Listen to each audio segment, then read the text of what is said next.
Welcome to the Soul Science Nutrition Podcast, where you'll discover that when it comes to your health, you're so much more powerful than you've been led to believe. And now, your host. She's a holistic nutrition and lifestyle coach, chef, author, and yogi, Christine O'Casey.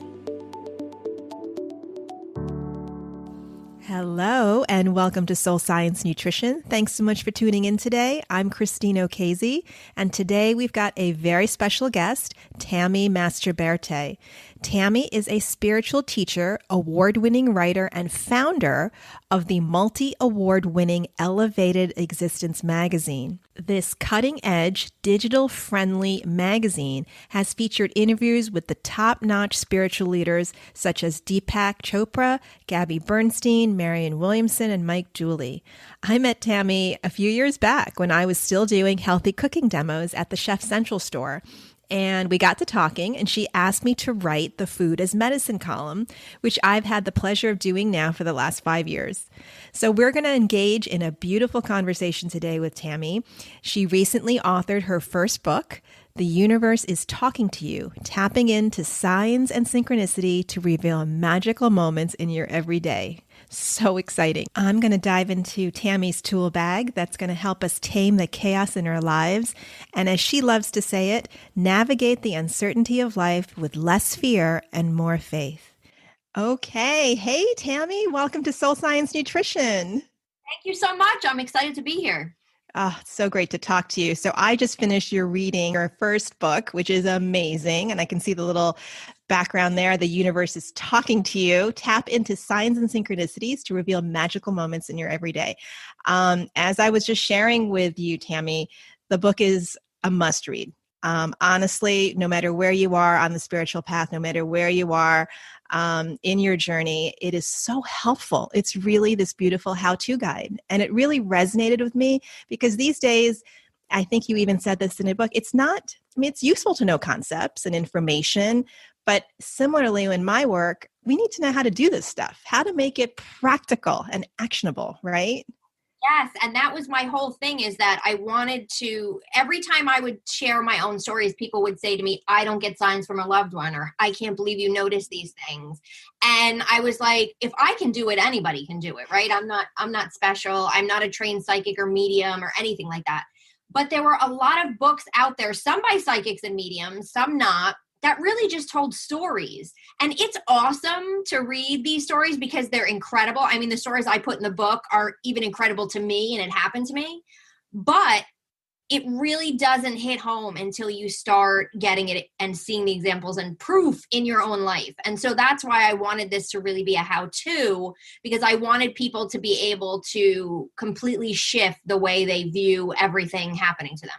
Oh, that's amazing. And that's all about change. We need to shift our perspective and kind of open up, as I say, expand the menu, right? The menu of options. And we can only do that when we change how we see things. So a little background. What got you started to paying attention to signs and synchronicities in your life? So basically for signs, it started with, it really opened up and started when my mother died suddenly of a brain aneurysm when I was 22 years old. And so she always believed in signs. She always believed in our loved ones coming to us in dreams, and she would talk about that. She believed her mother could send her signs from the other side. So I sort of grew up with that. And when she died, the signs started, and they have never stopped in terms of that.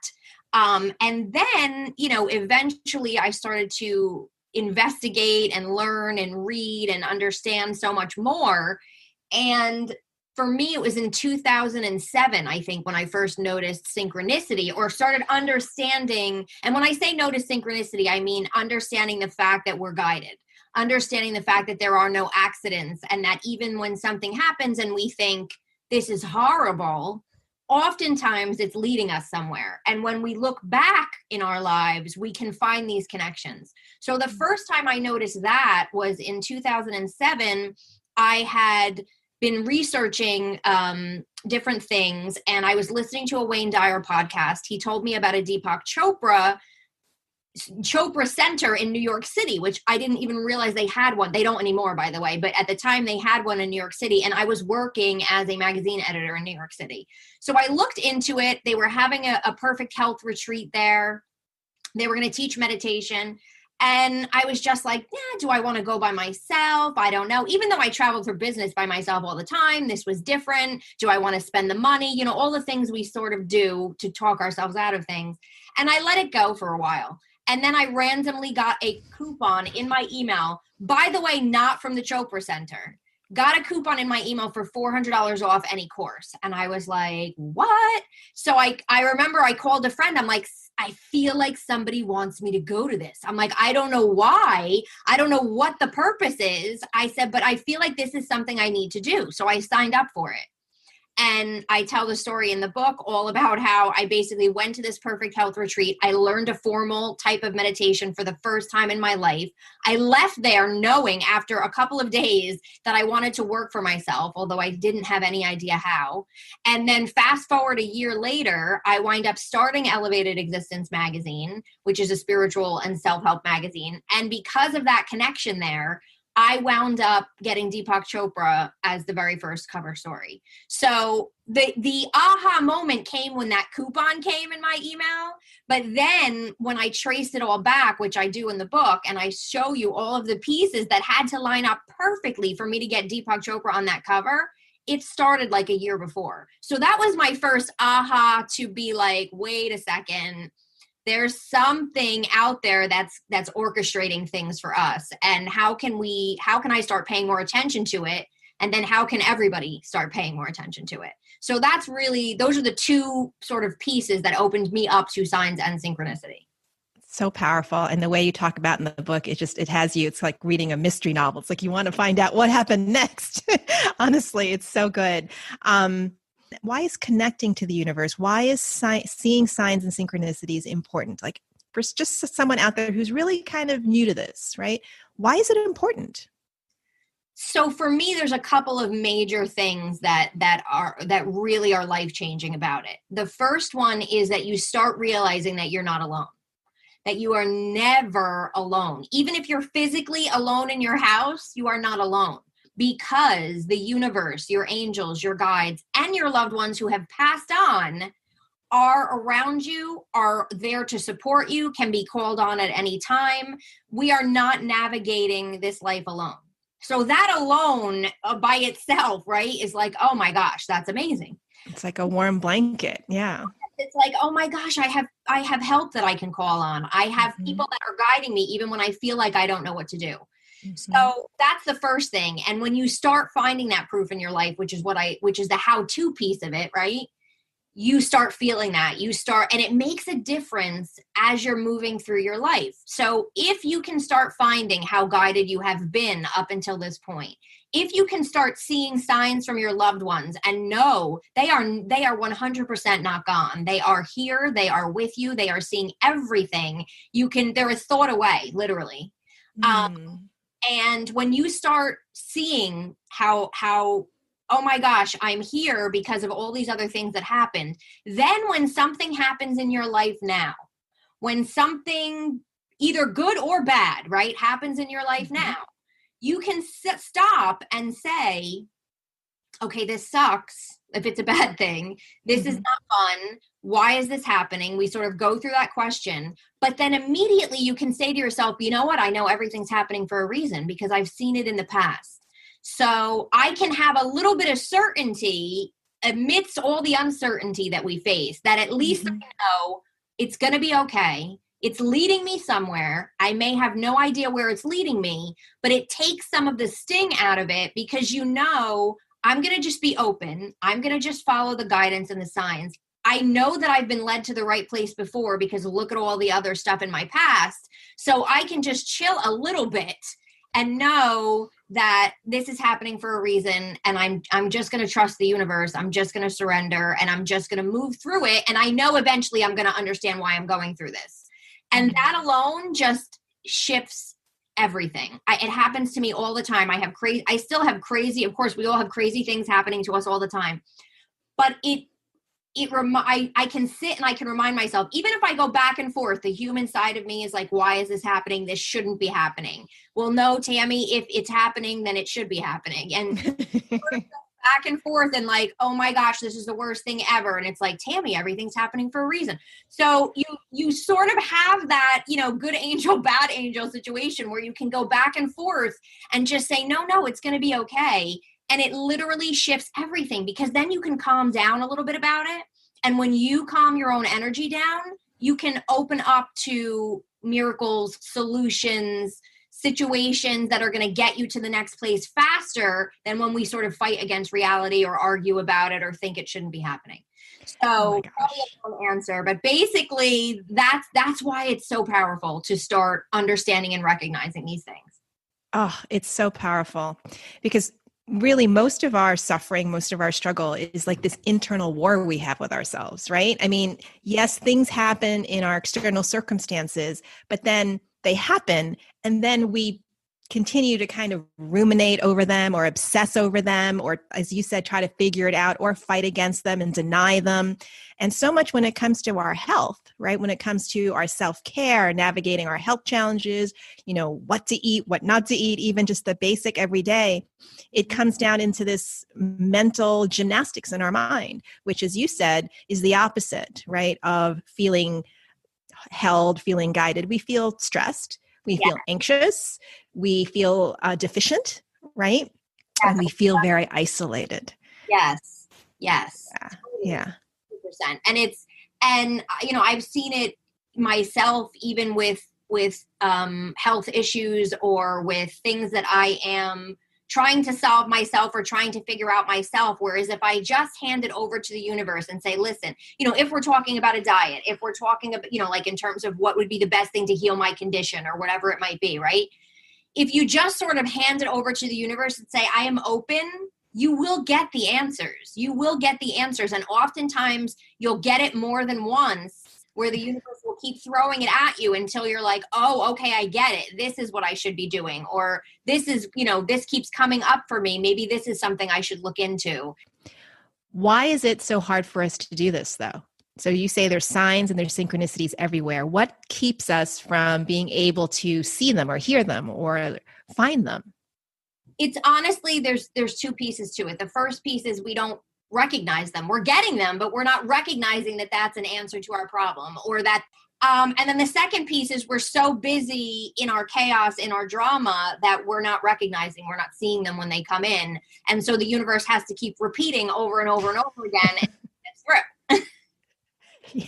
Yes. And sometimes the repeating is in your face. Sometimes right in your face. And sometimes we still will say, like, why do I keep seeing this? Well, there's a reason you keep seeing that. Right. There's a reason that book name keeps popping up, or this concept keeps coming to you, or this doctor keeps coming to you, or this healing modality keeps coming to you. It's because the universe is trying to say, check this out. This is going to help you.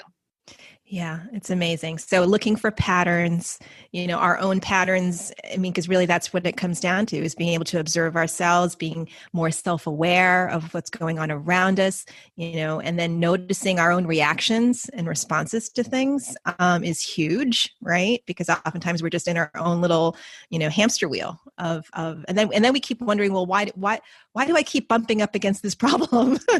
Right? 100%. Yes, because a lot of times we need to break out of our own heads, right? We need to break out of our trying to solve a problem or trying. So many times we think, if I just think hard and long enough and drive myself crazy enough, I'm going to find the solution. Yes.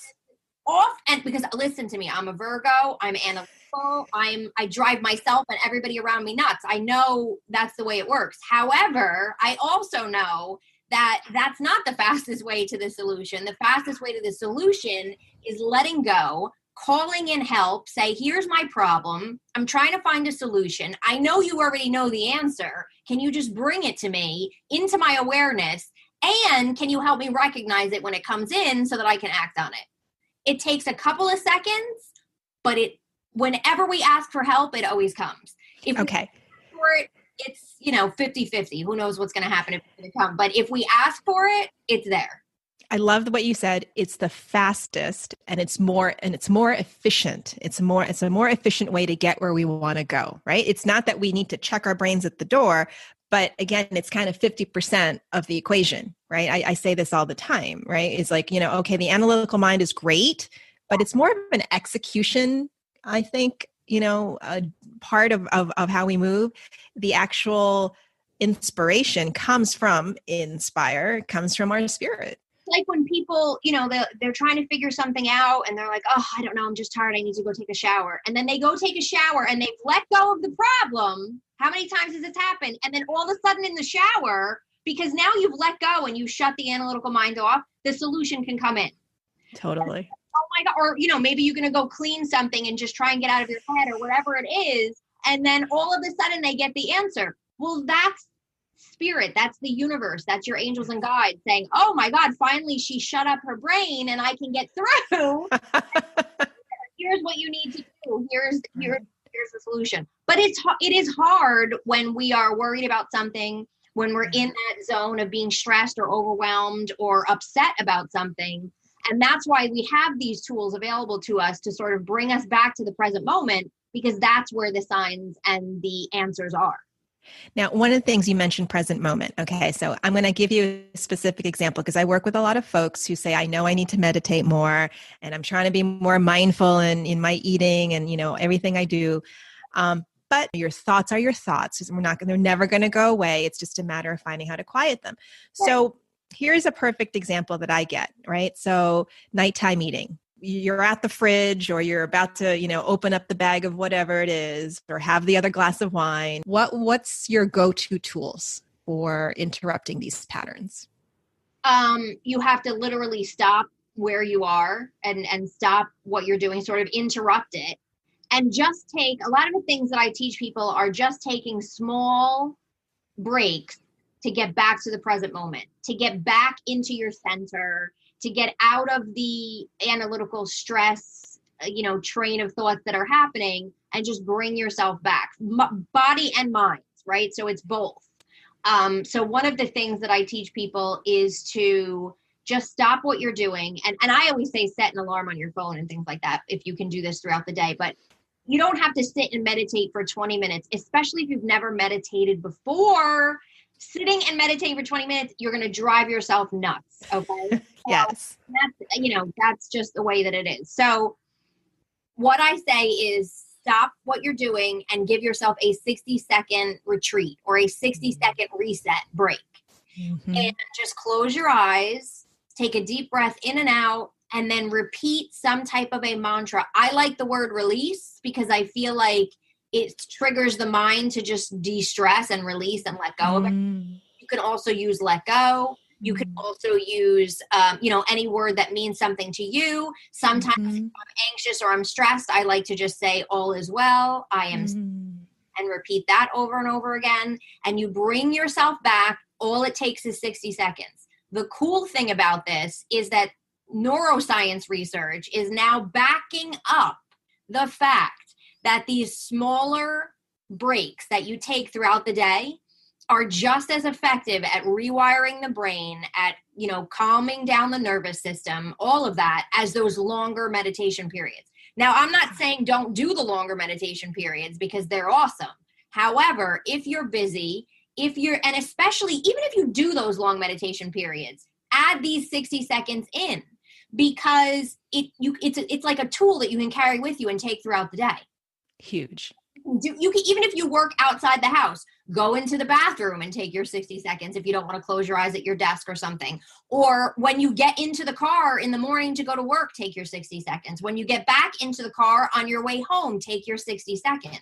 So it brings you back into the here and the now. It gets you out of your head, and people are shocked at how effective 60 seconds can actually be when they try it. They're like, why am I so calm? That was only 60 seconds. Mm-hmm. And I'm like, it doesn't take that long. Some people will even extend it to 3 minutes here or there, but you can do these short bursts and it brings you back. It brings you back into the present moment. So it'll calm down the brain and the overwhelm. It'll bring you back to the present moment so you can notice the signs. It recenters and grounds you. There's amazing benefits to it. Right. Oh my gosh. That's huge. That's really powerful. It's such an easy way in too. And I think sometimes that we need to get, easy ways in and then recognize just how powerful they are, because we feel so different afterwards. And you're Yes. like, wow, that, just to feel the effects of just those small changes is really important. Yes. And everybody has 60 seconds here or there. Your kids Absolutely. nuts, go escape into the bathroom for 60 seconds and then come back out, and then you won't want to lose your mind. Even just with that 60 seconds, you will be a more centered person when you come out, even if they're still screaming at each other. It's huge. Yeah. I mean, there's such a connection between finding our center and taking care of ourselves and moving through life with more ease and more awareness. It's really the stress is the biggest derailing factor. Yes, to everything, to health, to diet, which I know you teach about, to your mental health, your physical health. Mm-hmm. It's stress is literally the top, I think, that's taking people down today, mentally and physically. Absolutely. Absolutely. So these days, you have all these tools at your disposal, but take us to a time when you didn't have the tools so that people can understand the difference that you appreciate now that you do have them. When it came to, let's say we're on the topic of health and physical challenges, what was it like before you had these knowings, before you had these tools? Oh my gosh. I was someone who literally would wake up in the morning with an alarm and just not want to get out of bed, and then just lay in bed for as long as I possibly could and wind up being late for work. And I would be rushing. I remember working in New York City and running for the train like a lunatic. And the train was the same time every day. So it wasn't a surprise, but I would be running, and it would just be a constant flurry of craziness and activity and working, and I was always stressed out, and I never thought I was stressed out. Like, how many people say, I used to say, I'm not stressed. I don't know what you're talking, like, this is just me. This is how I operate. This isn't stress. And hello, I had no idea. And then when I was in my early 30s, I got shingles. And I remember going to the doctor, and I had just seen the start of the rash, and it didn't look normal to me. And I know my sister had shingles at one point, and I thought to myself, oh, I hope this isn't shingles. So I went to the doctor, and he thought I was insane. And he was like, how old are you? Right. Like, this can't be shingles. And I'm like, I'm telling you, something's wrong with me. So he put on his glasses and he leaned forward and he was like, oh my gosh, like, you actually do have shingles. I was like, I told you, I'm not nuts. I swear. So it was like, and I remember saying to a friend, like, I can't believe I have shingles. And she's like, well, how could you not see that? Like, you're always stressed out. There's always a million things going on with you. Like, my life was a blur of Tasmanian devil chaos every day. And I had just gotten used to it. It was just how I operated.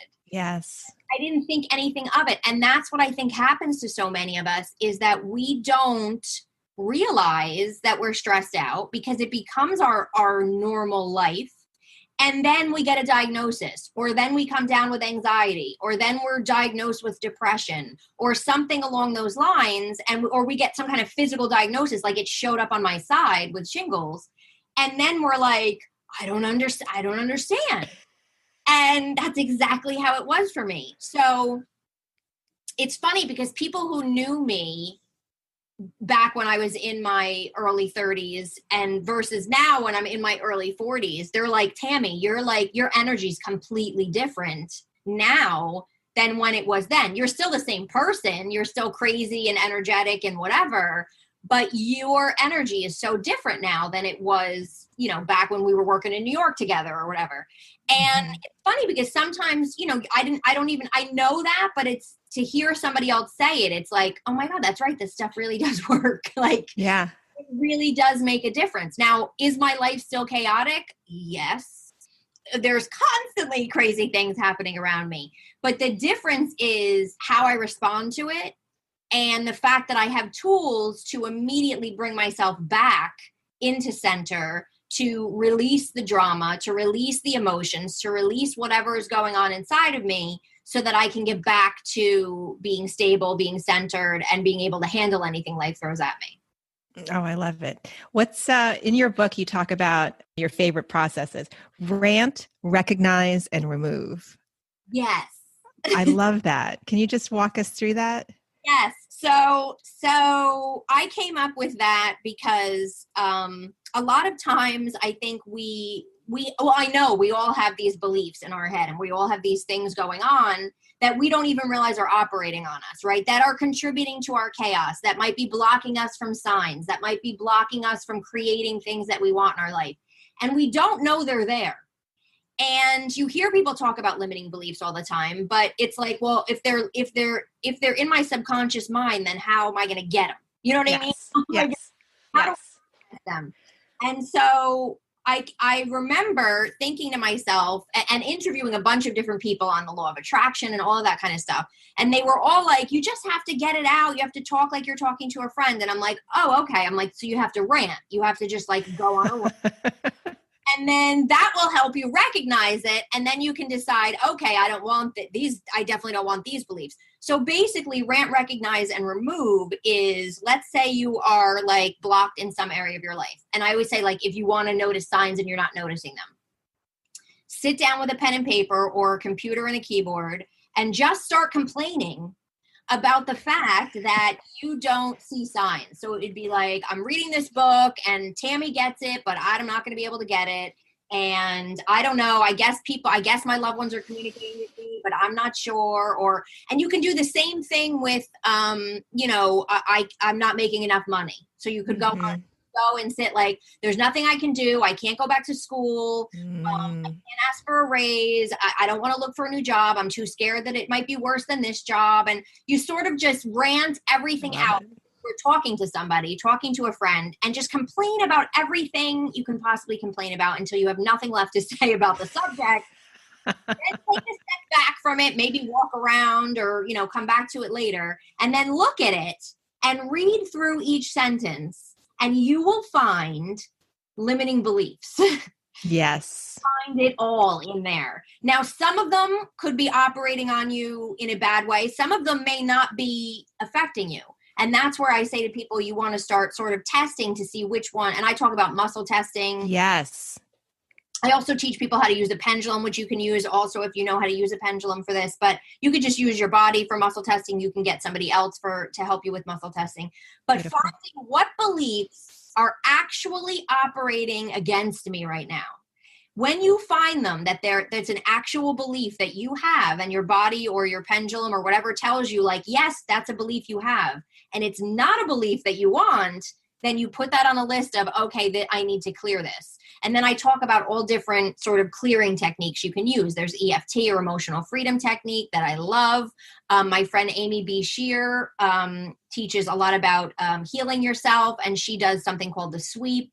There is Ho'oponopono that I talk about. There's the Sedona method. And you can muscle test to even see what belief, what clearing method is best for that specific belief so that you can clear it fast. So I just love the fact that it's a way to sort of take action.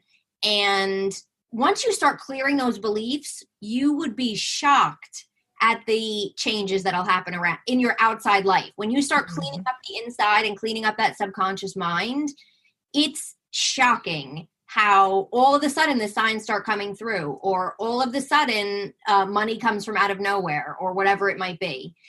Or all of a sudden you can stick to a diet when you couldn't stick to a diet before, right? So that's the rant, recognize, and remove. And I think that's important, whether we're talking about signs and synchronicity or any area of your life you might be stuck in. Absolutely. Something that can really easily work for you. And once you sort of figure out that muscle testing, which is actually a lot easier than people think, it's like it's an unlimited process. You can do it for every area of your life. Yeah. Yeah. Well, getting unstuck can certainly apply to every part of our lives. So we need these practices. We need these new ways. And we can't think our way out of all of this stuff, because that's not the part of ourselves that has the capability to see the bigger picture, right? To have that clarity. So one of the things that struck me as you were telling your story about shingles, And as we think about our challenges with food or health or just our body, how do we get unstuck from feeling like a victim?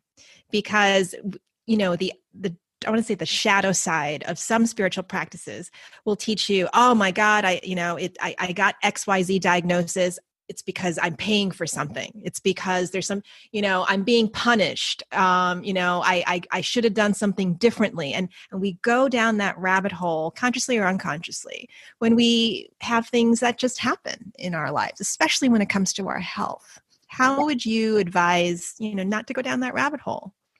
It's changing the perception of it. So, and I agree with you that there is that thing out there. Even when people hear about the law of attraction, they're like, oh, I brought this to myself. It's my fault. I brought this on to myself.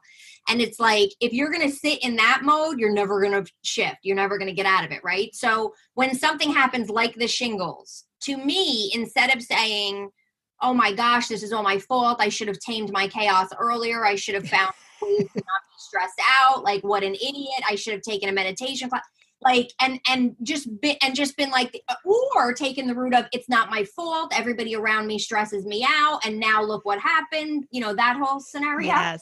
Yes. Shame and blame. Exactly. Instead of that, you have to say, okay, this is in my life for a reason, so it's here to teach me something, to wake me up to something, to help me notice something. In my case with the shingles, it was like, girl, you are stressed out. You don't know you're stressed out. And this is a scary place to be. And so your body, which is actually your best friend, is saying, hey, you're not paying attention. I'm going to throw this at you. And then maybe now I'll get your attention, right? So even something physically that goes wrong with you is actually happening to you for a reason. Mm-hmm. And that's how I would shift and look at it. And the other thing is, thank God I got that shingles, right? Thank God I started realizing how stressed out I was. Or, you hear people who get different diagnoses and then all of a sudden they change their diet and their lifestyle. And now they're in a place where they never thought they would be had they not had that diagnosis. So instead of wallowing in it, instead of blaming other people for it, instead of blaming yourself for it, you want to look at it and say, okay, I'm not happy about this, but it came to me for a reason. So I'm open to explore what is this trying to teach me? What do I need to change in my life? And let me take that action so that I don't find myself in this place again with another diagnosis or another situation that's going to try and wake me up again. Let me see if I can get this time and let me actively do something about it. So it's really just shifting the way you look at it. Absolutely. And it comes from, I always say that's where the compassion comes in, right? Because at the end of the day, it's like, yes, of course you're feeling sad. And of course you're feeling rejected. And okay, you're really not feeling like you're worthy right now, but it's okay. There's a bigger plan. And we sort of, talk ourselves down from that, right? And that's not the analytical part again. That's just sort of bringing our heart into the equation and calming our nervous system with that gentle approach. So I think that's absolutely correct, because we have that tendency to be a taskmaster for ourselves, and we start to view obstacles and challenges or things that are happening around us as bad and shouldn't be. And when we see that bad and shouldn't be, I found that, if I feel bad, there must be something wrong with me. I feel bad, I'm bad. There's a very short, there's a small jump between those two. Yeah. And we get stuck there. And that's the whole point. I love the way you say it's important not to get stuck there, because it's not that we don't have these feelings, right? It's not that we don't have as you said, the stress, the anger, the frustration, but what do we do with it? Right. It's recognizing it. See, the more that we take those little breaks, the more that we become aware of our emotions and our actions, the more we can interrupt it and talk ourselves down from it, right? And bring ourselves back. And then the more that we do that, the faster we're going to recognize when we're emotionally feeling off. And we'll say, what have I just been saying to myself? Or what have I just been worrying about? And why all of a sudden am I feeling this way? Or why all of a sudden is something going wrong? Or I'm feeling more stressed. What do I need to do to stop this? And it becomes less. Remember I said I literally operated that way. So to me, I didn't think I was stressed. Yeah. Now when the stress starts coming up right away, I'm like, whoa, like where did this come from? And how do I diffuse it? Because this is not where I want to be. And it's literally a step-by-step process of just starting to recognize it, using a tool, getting out of it. And then, I talk about the magazine's called Elevated Existence. And wouldn't the goal be for all of us to live at this elevated level all the time? Mm-hmm. But we're in this physical world. It's not going to happen. But the more that we learn and the more that we use these tools and the more that we bring ourselves back up into that elevated level, the faster we're going to notice when we're not there, the quicker we can get ourselves back. And then all of a sudden you realize I'm staying at here for longer. So now my norm is elevated and my not norm is stressed and overwhelmed. You're recalibrating, right? Exactly. You're recalibrating yourself. So now I notice when I'm off and I'll stop and say to myself, like, where did this come from? Did I take on somebody else's energy? Is this something going on with me? What do I need to do to get out of this? And so I don't stay there as long as I might have in the past. Absolutely. I love that. So it's interesting because it's occurring to me that the recognize piece, requires us to tame the chaos, right? So it's almost hit that pause button, interrupt the pattern. And then it's remember or remind myself that there's a bigger plan here. There's something else going on. I can't quite see it yet, but there's something happening for me. And at the same time, it's kind of a catch-22 because in order for us to be able to be in that knowing that there's a greater plan here or someone there's a greater intelligence that's supporting me. We need to prove that to ourselves. And that's what I love about your practice is, you can come in as a skeptic. And this is what's kind of interesting. I don't know about this kind of, hippy dippy, feel the energy, come on. Or, which is not what you and I vibe, but there's some really amazing, folks who are kind of new to all this. Yeah. And they don't, they come in as a skeptic. So how do you start? I mean, literally, so someone says, well, I've never meditated before. I didn't grow up in a religious background, so I didn't really have faith anywhere in my background. And it's hard for me to believe that, all the war and tragedy that's happening around me is happening for a reason, how do you kind of neutralize that? Or how do you invite them to come into this different way of navigating? I would say they would start small, right? Don't come into it and say, okay, I have to redesign my entire morning, my entire evening. I have to everything. And, because I think sometimes we get so excited when we do start getting into this stuff and we start seeing these tools working. And then we're like, I need to change everything. And then it becomes overwhelming. And then we're not meditating or doing anything. Yes. So I would say, like, even in the different chapters that I give for taming the chaos or for starting to notice signs, I say pick one or two things to start with and just try it out and see how it feels. Maybe just say, I'm going to take those 60-second breaks. Maybe you don't believe you're connecting to a higher power in that moment or not. That's fine. But you can certainly understand that you're calming your nervous system. Yes. So then the more that you're doing that, the more you're like, I'm feeling better. What else can I try? And then you start seeing different things. And then the more that you're feeling better, the higher your vibration is getting, the happier that you are, the more you start noticing things. And then now it's like, okay, something's happening here. I'm catching on to some stuff. But it's about literally starting small. So some people, actually most people that find themselves on a spiritual path will start on that path because of something uncomfortable happening. Yes. So whether it's an addiction issue, whether it's a physical diagnosis, whether it's the death of a loved one, whether it's a divorce, whatever it might be, it's like your soul is searching for something, for an answer, for something more. And that's what really started me. And so just starting small with one or two tools, those 60-second breaks, maybe incorporating some essential oils into your life and getting a diffuser and just sleeping with some lavender, whatever it might be. And then you'll find that it's making a difference physically and mentally for you. And then it really just starts to take off from there. Oh my God. That is so priceless. Yes.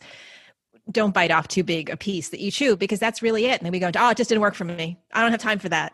Yeah.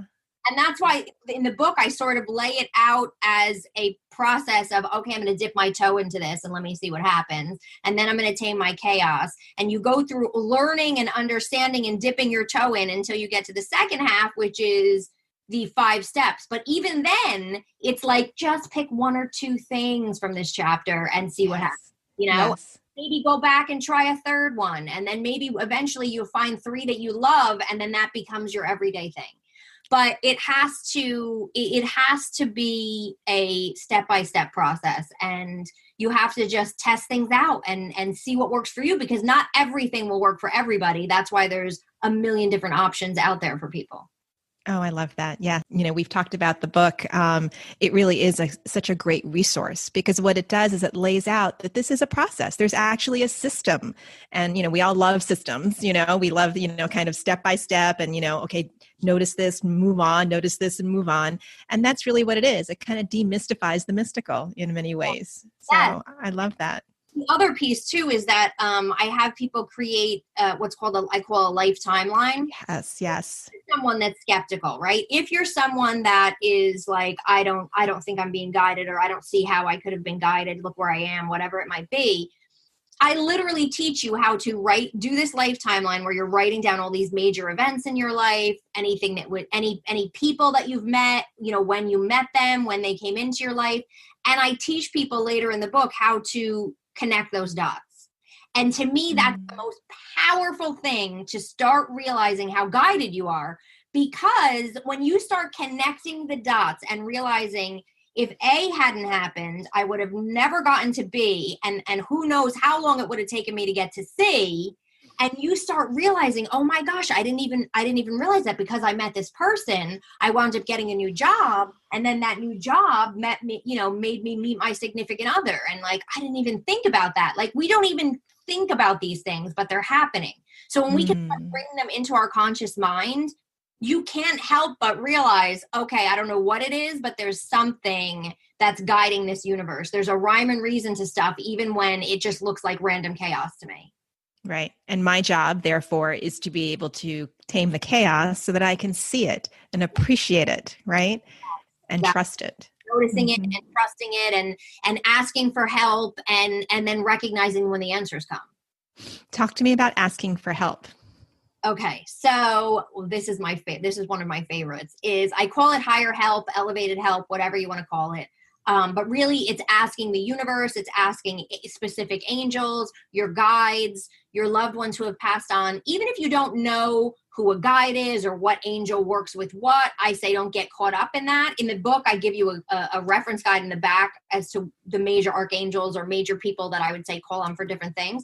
But if you have no idea who to call on, it doesn't matter. Every time I have a problem, every time I have an issue, I will stop what I'm doing and I will just say, I'm calling in my angels, my guides, my loved ones who have passed on, all those in my soul society, which I basically named because there's a million people on the other side that I may have met in this life, I may not have met, I may never meet, I have no idea, but they're working on my behalf. So, and I always say those of the highest vibration to please be with me right now. I just explain the problem.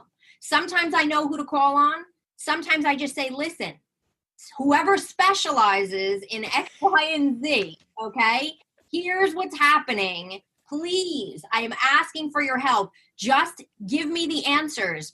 Allow things to work. Just allow things to fall into place because I'm losing my mind, whatever it might be. Please help me. Thank you so much for everything you've done in the past, you will do today, and you will do in the future. Amen. And that's it. And so I have made this part of I talk about my morning prayer in the book, which I start every morning, but then calling it in throughout the day. Whatever you might face. If the lawnmower is not working, you can call it. Okay. If you have a bug infestation, you can call in higher help. If your animal is, I've had situations in the past where I used to have a cat who hated going to the vet.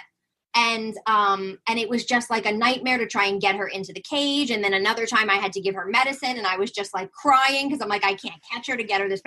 Literally, any time I stopped and just said, please, you got to help me. I'm trying to give this cat this medicine and it's supposed to be helping. I'm just trying to help her and I'm losing my mind and I'm afraid that she needs it and she can't get immediately. I've had my crazy cat lie down in front of me and let me give her medication. Like things have happened. So it's to awesome.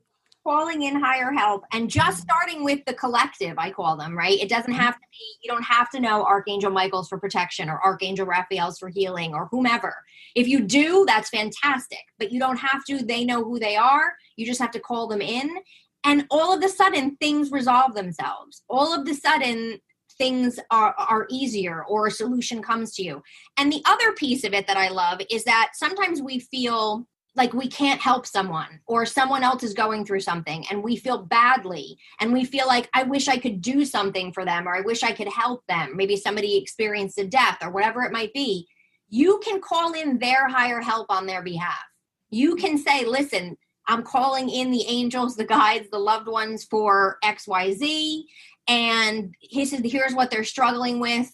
Please, help them to feel better, to find the right doctor, to do whatever, and say a prayer on their behalf. Because again, I'm big into scientific studies, and there are scientific studies for prayer. And yes. that it works. Yes. So whether you believe in it or not, science is saying to you that when we ask for help, it comes. So higher help is a big part of the equation. And also, when it comes to signs and synchronicity, I always say we're constantly communicating with the universe, right? Through our thoughts, through our emotions, whether we're doing it consciously or not. But the way to get conscious about it is to actually ask for the help, right? Actually call in, and then that we're getting conscious about our dialogue. And then the answers come through signs and synchronicity. So there really is this two-way communication happening all the time. And we are just not tuned into it. We are just not recognizing it or labeling it as what it is. Oh my gosh. So beautiful. That's amazing. Yes. Thank you. Calling in her and so needed these days, right? Yes. Because sometimes we feel like, oh, what can I do? What can I do? And we go into that very desperate place. Correct. And that's always something you can do.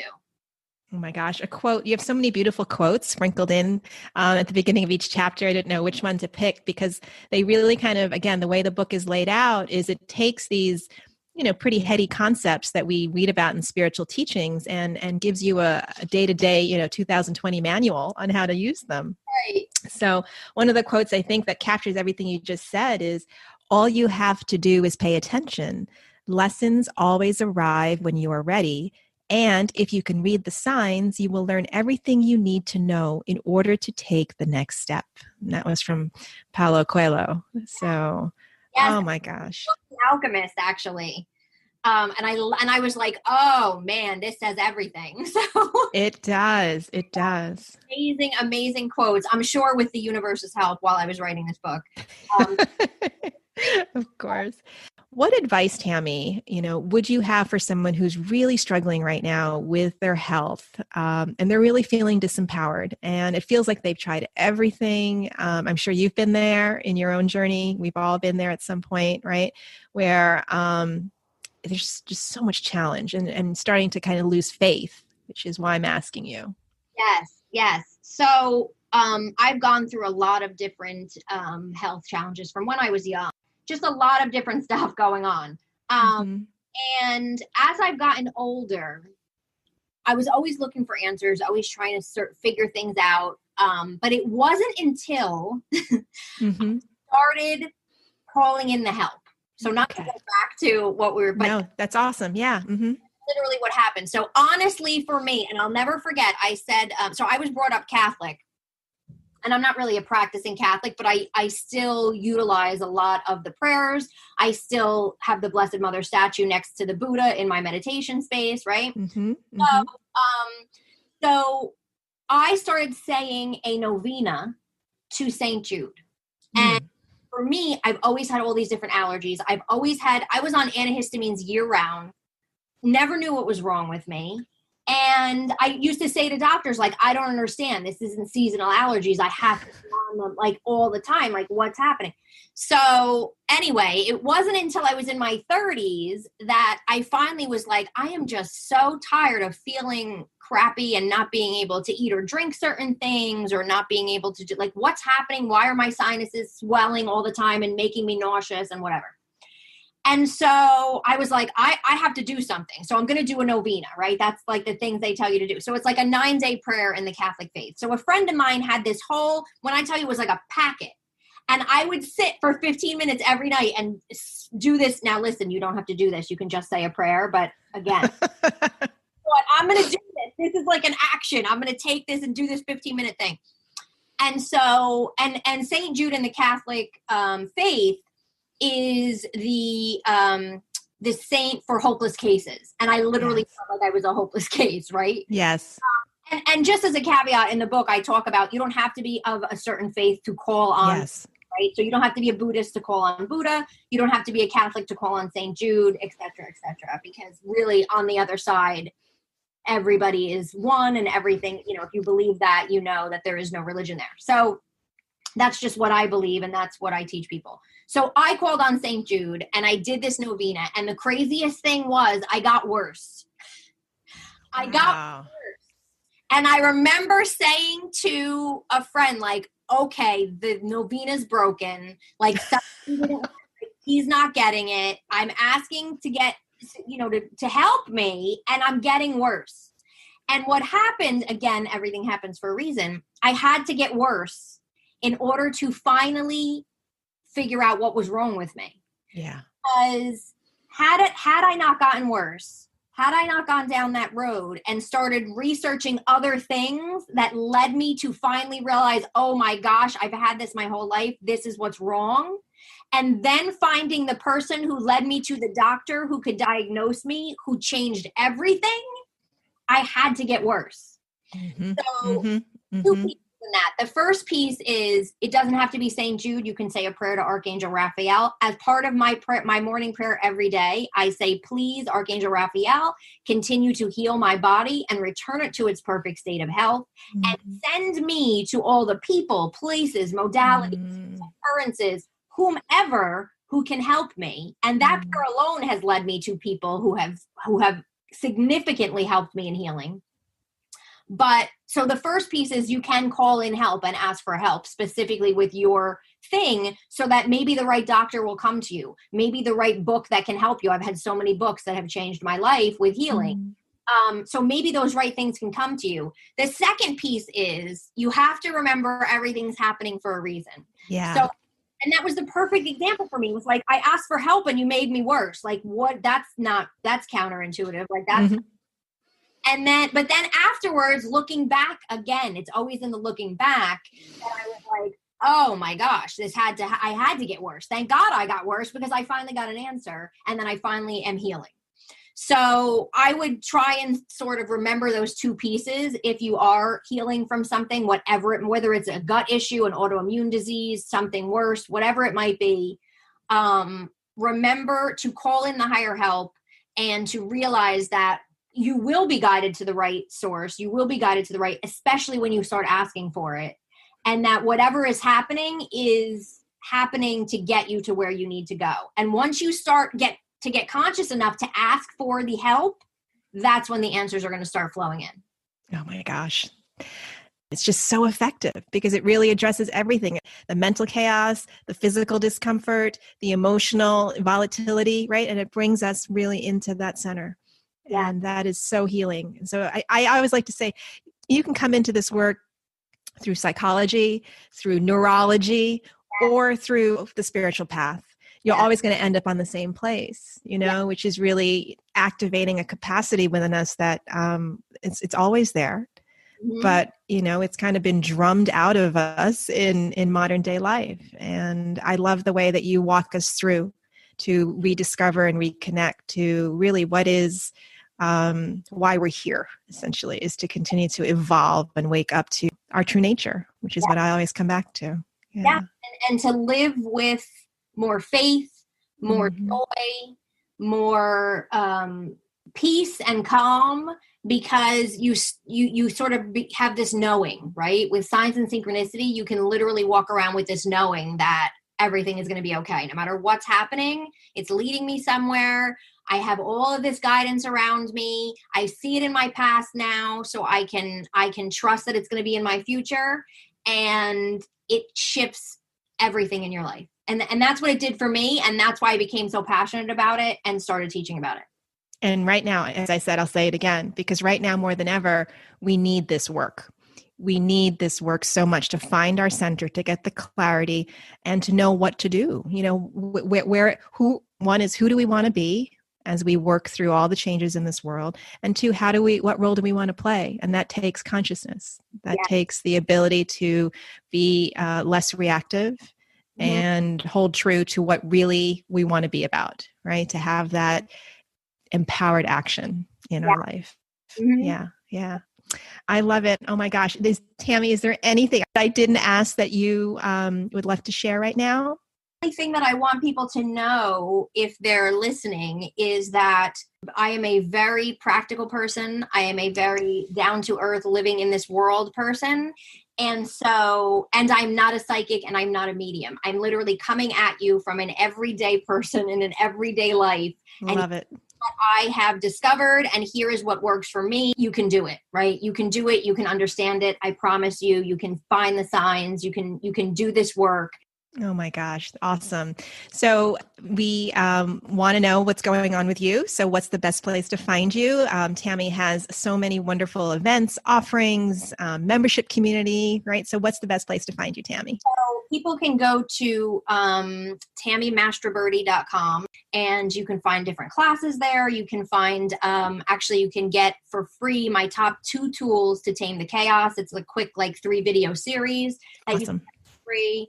And then also for the magazine, if you go to elevatedexistence.com/subscribe, and the magazine is free to subscribe, and that's quarterly. And again, your book, The Universe is Talking to You, Tap into Signs and Synchronicity to reveal magical moments in your everyday.